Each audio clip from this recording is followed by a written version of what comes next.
1974 में जब Robert Vietnam से वापस आए तो वो एक पायलट थे। जब वो रिच डैड के पास गए तो उन्होंने रॉबर्ट से कहा कि तुम्हारी सेक्स लाइफ कैसी है। रॉबर्ट ने कहा टेरेबल। क्या तुम्हारी कोई गर्लफ्रेंड है? रॉबर्ट ने कहा नहीं। इस पर रिच डैड ने कहा कि तुम्हारी गर्लफ्रेंड इसीलिए नहीं है क्योंकि तुम बेच नहीं सकते। और इसलिए मेरे अमीर पिता, जो मेरे सबसे अच्छे दोस्त के पिता हैं, मेरी ओर देखते हैं और कहते हैं तुम्हारी सेक्स लाइफ कैसी है? मैंने कहा टेरेबल। वो कहते हैं तुम्हारी कोई गर्लफ्रेंड नहीं है ना? मैंने कहा हाँ नहीं है। वह कहता है क्योंकि तुम बेच नहीं सकते। और तो इसके साथ मैं जेरोक्स कॉर्प में शामिल हो गया। मैंने जेरोक्स और IBM के साथ इंटरव्यू किया 74 में। मैंने सीखा कि कैसे सेल करना है। उसके बाद उन्होंने जेरोक्स कॉर्प और IBM में कैसे बेचना है वो सीखा। एक अच्छा सेल्समैन बनने के लिए सबसे इम्पोर्टेंट स्किल है कम्युनिकेशन स्किल। चाहे बात रिलेशनशिप की हो, बिजनेस की हो या फिर कोई और दूसरी चीज़ की हो, अगर आपको कम्युनिकेशन में अच्छा बनना है तो आज हम एक कम्युनिकेशन स्ट्रेटजी, एक कम्युनिकेशन कॉन्सेप्ट के बारे में समझेंगे जो आपके लिए कम्युनिकेशन को सिंप्लीफाई कर देगा। So let's start. In 1967 the great psychologist Albert Mehrabian ने एक स्टडी की। उसमें उन्हें पता चला कि कम्युनिकेशन में 3 एलिमेंट सबसे ज़रूरी होते हैं: वर्ड्स, टोन ऑफ वॉइस और बॉडी लैंग्वेज। चलिए इसे स्टेप बाय स्टेप समझने की कोशिश करते हैं। वर्ड्स।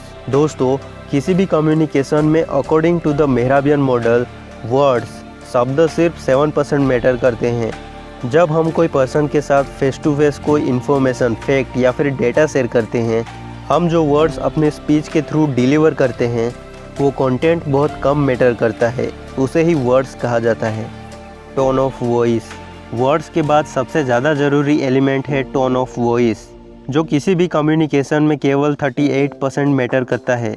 टोन मतलब आप इन्फॉर्मेशन को सामने वाले पर्सन को किस लहजे, स्पीड, इमोशन और एटीट्यूड में डिलीवर करते हैं।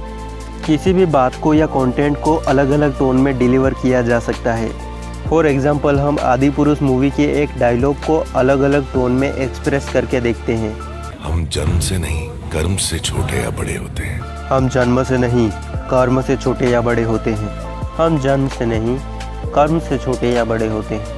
तो देखा आपने, अलग अलग टोन में बोले गए लाइन्स का लोगों पर अलग अलग असर पड़ता है।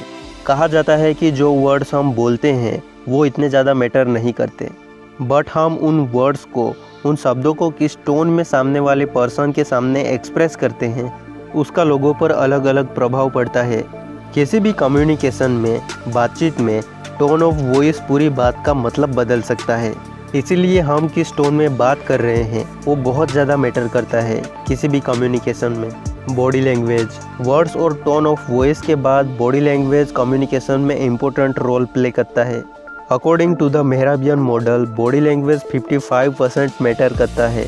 बॉडी लैंग्वेज में फेशियल एक्सप्रेशंस, जेस्चर, पोस्चर जैसी चीज़ें शामिल हैं। आपकी बॉडी लैंग्वेज आपके बारे में बहुत कुछ बयान कर देती है। इसीलिए इस मॉडल में बॉडी लैंग्वेज को 55% हाईएस्ट इम्पोर्टेंट दी गई है। उसके बाद टोन ऑफ वॉइस को 38% और वर्ड्स को सिर्फ 7% इम्पोर्टेंस दी गई है। कंक्लूजन में बस इतना ही कहना चाहूँगा कि किसी भी इंसान से बातचीत करते टाइम इन चीज़ों को ध्यान में रखकर बातचीत करें, कम्युनिकेट करें।